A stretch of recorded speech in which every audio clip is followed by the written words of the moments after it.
Hey guys, my name is Anthony, and in today's video I'm going to be talking over WOR round 14 at Spa. So I'm about to say something that you probably hear me say in like every single league racing video that I do, which is that I wasn't really looking forward to this one, and it was for a different reason. Because usually the reason why I don't look forward to certain races is because I feel as if I'm slow. Looking at some of the times of the people that I'm practicing with, I usually don't practice with people in the same tier. I practice maybe with Dazed probably the most out of everyone in the tier. And usually when I'm looking at his times, he seems a little bit quicker than me, and I just can't really keep up. So I usually feel a little bit slow, and that's the reason why I don't look forward to the races. But this one in particular, I couldn't even do 5 laps in the race during practice without spinning out. And I think there was a practice session where I went 2 hours without setting a single valid lap around this track. So I really wasn't looking forward to this one. I didn't think that I was going to do even remotely well at all. However, as you can see from the first lap that we're about to set now, I think this was the second lap we did, the first valid lap that we actually set. We set a 41.5, which actually puts us on provisional pole at the time. It seems as if a lot of other drivers in this tier was struggling to really set a lap as well. So at this point I thought, if I could just set a decent lap, then I can really get myself up the field and really have a good chance of getting a decent result on a track where I was spinning out all the time. So as we come into our fastest lap of the quali session, braking just before the 100 meter board, down into first gear at the apex, and then short shift up to third. It's a hit or a miss whether you want to ride over that curb. Some people do, some people don't. I tend to try not to, and I seem to get more grip. And then going through El Rouge and Radion, we take that pretty much perfectly, just the same as we did in the last lap. And now we're coming up to this long straight, and as you can see, first sector pretty much matching our best time. But it was these couple of corners here where I felt really strong in this lap. As you can see, we end up making up 600ths of a second in total, I think, from those sequence of corners. And then coming up to this corner now, braking as the curb starts down into second, and then just trying to get the traction down as soon as you can. And then through No Name, taking up pretty nicely, and now we're about just over a 10th up now, and then through Puon, just essentially just shifting down to 7th and just throwing the car in and hoping for the best. And now we're still about a 10th up, making up a little bit more time through Puon. I think we made up about 100th or so. And then through these corners now, on the previous lap I had a little bit of a slide, so we did make up quite a bit of time. I believe we made up about half a 10th there, as we do a 1 minute 13.3 middle sector, which isn't great. It's not that quick, but at the same time, considering everyone else was still struggling on the track, as you can see, we do 2 purple sectors. So now all we need to do is get the bus stop chicane right, and we could potentially be on pole here. So let's see how we do. Braking just before the 100 meter board, I go a little bit too deep here, and it just compromises my exit, as you can see, and we lose almost a 10th of a second, and we end up being in P2 at the time. And I believe by the time that everyone had finished their quali laps, we had been moved down into 3rd place by Eero Connor, who it's his first race and he's already getting pole, so he's making a big statement on this tier already. So I was pretty happy with 3rd considering what was going on in practice. So for the race, Spa is a standard soft to mediums, and we'll be pitting around about lap 8, I believe, lap 9. And then coming up to the start of the race now, you can see there was a little bit of a connection issue with T-Pie. It wasn't with Presto, even though you can see that Presto's having connection issues there. It was because of T-Pie, and because of this, we had to sit there and wait. And all of this time, our tires are getting cooler and cooler, because even though we're not racing, the tires are still going through the dynamic changes, so it's still getting colder. So as we've got 5 red lights and away we go, for some reason we get a blue flag at the start of the race. It does that quite a lot, I'm really not sure why.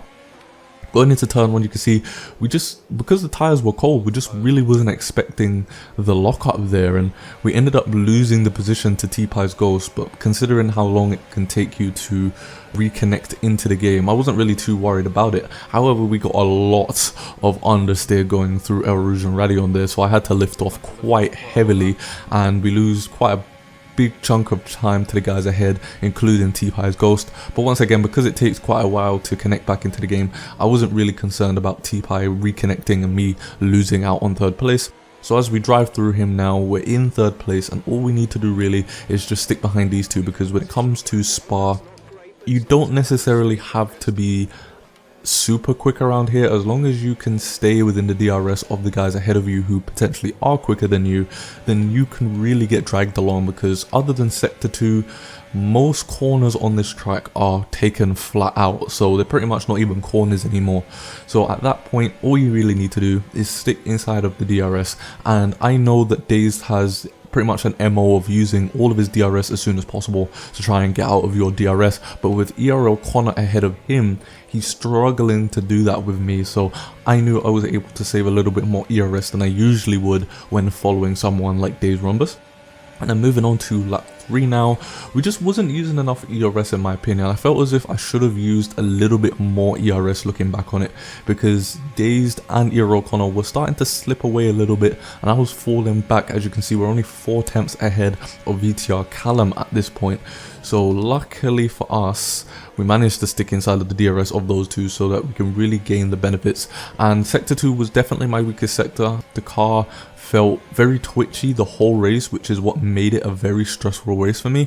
You'll see what happens at the end of the race that makes it super stressful, but for what made the entire race stressful was the fact that I always felt as if the car was going to spin out on me every time I put the traction on. So it's definitely something that I'm going to be looking at later today, changing the setup to see if it maybe I can be a little bit more stable in the rear. But yeah, because of that, I was really just hesitant on the throttle, and it caused me to lose quite a lot of time to the front too. But as we come up to the end of lap 6 now, we take the corner, the bus stop chicane pretty nicely as usual, but then as soon as we pass the pit lane entry, a safety car comes out, and the top 3 missed the pit stop because we were just past the pit stop when the safety car was called. But luckily for us, we wasn't held by the safety car, we was held by the Delta. So by the time we went into pits, everyone was being held by the same Delta, so we all had around about this relatively the same gap as what we had when the safety car came out. And as we go into the pits, ERL Connor and Dazed managed to get ahead into the positions that they were in before. However, we lose the position to Callum, but luckily because the pit lane exit was a tighter angle, we managed to get our P3 back. So we were super lucky in getting our position back from that safety car, considering we had just missed the pit lane as soon as the safety car came out. But moving on to lap 9 now, we prepare to go back to racing, and as you can see, I'm warming up the tyres, just waiting for Dazed to pull the trigger and start going, and he does. And usually we get a pretty bad start when it comes to safety car restarts, but there we reacted fairly well. However, we didn't get a good exit off of the bus stop chicane, and this was when we started to lose quite a bit of time to the guys ahead because of that terrible exit. As you can see, we take the first corner there, and the traction just wasn't as good as theirs, and we are about 6-7 tenths behind them now. So coming up to El Rouge and Radion, again, I just felt a lot of understeer going through these corners as I had a lot of fuel from the safety car. So I had to lift off, and we're already outside of the DRS for the front 2, and now I've got Mr. Pigeon Munch who is behind me looking to make the move. But luckily we have the fuel and we have the ERS to be able to defend, and again, luckily for us, there was a lot of luck in this one. The guys ahead at the time, they were fighting, which allowed me to creep back into the DRS. So there was a lot of things going my way in this race, which I was happy about, because usually it takes a lot of work for things to get moving, but luckily again we managed to get back inside of the DRS and really just stay within that DRS train. As you can see, moving on to lap 11 now, as we go through Pouon, we go a little bit wide. Again, that's just understeer from the amount of fuel. The setup that I had, it was responsive, but at the same time you did feel the understeer whenever you have a lot of fuel in the car, which having 2 extra laps of fuel in the car does make it quite understeery, especially in high-speed corners like when you're going up El Rouge and Radion. And then lap 12 now, you can see we've lost the DRS sadly to the front 2 due to the fact that the car was being twitchy throughout certain corners, and I just couldn't get the traction down as soon as them. I just didn't have the confidence to get it down as quick as them, and we had to do quite a bit of defending from Pigeon Munch. However, on lap 14 now, Pigeon Munch is only about 3.5 tenths behind us, and I knew it was going to be pretty difficult to defend this position down this straight when he's got DRS, and considering how long this straight is, it was pretty much a given that he was going to overtake me. So what I decided to do is slot behind him because he seemed to have the pace, so I thought if I could follow Pigeon Munch and just try and get back inside the DRS at the front too, maybe if he's got the pace to catch them up, then we can really try and battle for a podium position come the end of the race. That's exactly what ends up happening. Pigeon Munch had quite a bit of pace on the medium tyres compared to myself at the time. And as time went on, I did get a little bit more confidence in the car. I was able to put the traction down a little bit more, but we still had times when we had to lift off quite a bit compared to usual.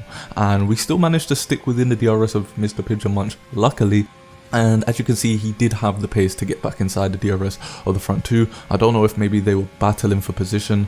I do believe on the interview, Days said that he tried to make an overtake a few laps before the end, so I don't know if maybe they were battling and that's what allowed him to catch up into the DRS, but luckily he did, which meant that I was also dragged along and I was now within the podium fight coming to the last couple of laps. And as you can see, lap 19, we've got a lot of fuel. We've got quite a bit of fuel left, sorry, and we've got quite a lot of ERS. So at this point, I really wanted to use all the ERS that I had, and that's exactly what we did. I tried to make a couple of moves, but they didn't work out. But coming up to the final lap now, this is where everything starts to go crazy. The battle for the front three positions was pretty amazing, so I want you guys to see it from the point of view of the WOR string. Cost of a podium, but we don't like to see it decided on penalties, but I think people watching know by now I sort of want BushiAntz to try and get a podium, so hopefully we'll see one of those top three get a penalty and bump BushiAntz onto the podium, because I think he deserves it. He's not one of the quickest guys in this league, definitely one of the quickest in the midfield, but yeah, look at this, going on to the straight Chromatel Rouge. This is where the overtake is going to happen. Yeah, it is indeed out of the source for the final time. We're all deploying. On the final lap of the Belgian Grand Prix. Dave Thomas already on the overtake even before Eau Rouge. That's not something we normally see from him. He's on it again now, over the top of the hill. He's got the DRS. Everybody just using everything they've got at the moment. He's in the slipstream. He's got the DRS. Now he pulls to the outside. This is his opportunity. Round he goes. Can he make it stick this time though? Not quite. Connor has managed to hold it through the second part. Here comes Dave Thomas on the cutback into the hairpin. He's going to have to go the long way round again, but he's not quite got it. Connor defends again. He's just been able to do this. Now the better line, the sweeping line from Dave Thomas into Pouon. It's not an overtaking opportunity, but down into the bus stop, there is another one.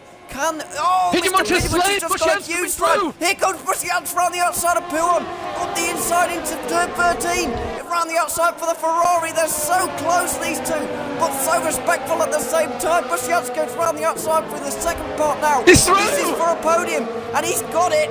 Can Mr. Pigeon Munch get him back maybe into the bus stop chicane? Those two are so close at the moment. For the lead of the race, it's just extended ever so slightly. Connor might actually do this in the end. Tom is even encroaching on all of these guys at the moment. We've got 6 cars in the lead of this race, but at the moment it looks like nothing's going to happen. BushiAntz has to go defensive for the final podium spot. It's side by side between the two of them. As in front here, Connor takes the Belgian Grand Prix. Dave Thomas in second. Oh, BushiAntz just about takes it. Podium for him. Mr. Pigeon Munch missed. So yeah, as you can see, it came down to the final corner, but we managed to pull together the podium. Mr. Pigeon Munch ended up making a mistake at Pouon, which was detrimental to him, but luckily for us, we managed to capitalize on that mistake and get ourselves our second podium in WOR. And considering that earlier on in the day, I couldn't even string together 5 laps without spinning, to put that performance in, obviously a lot of things went our way in this race, but in order to win championships, in order to win races and get podiums and stuff like that, you do need a lot of things to go your way, and luckily for us in this race, things went our way and we managed to pull together the podium. So I'm really happy with that. I'm definitely going to continue trying to improve so that I can get more podiums in WOR Tier 3 and really try and improve and maybe move up to Tier 2 at some point. Maybe depending on if I decide to stay on Xbox or if I fully move over to PC once these seasons are done. But I'm going to finish the video here. If you enjoyed this video, make sure to hit the like button and stick around by subscribing to the channel. Make sure to follow me on Twitter and join my Discord server if you want access to my baseline setup spreadsheet that I've got, which will be in the description below. And I'll see you guys in the next video.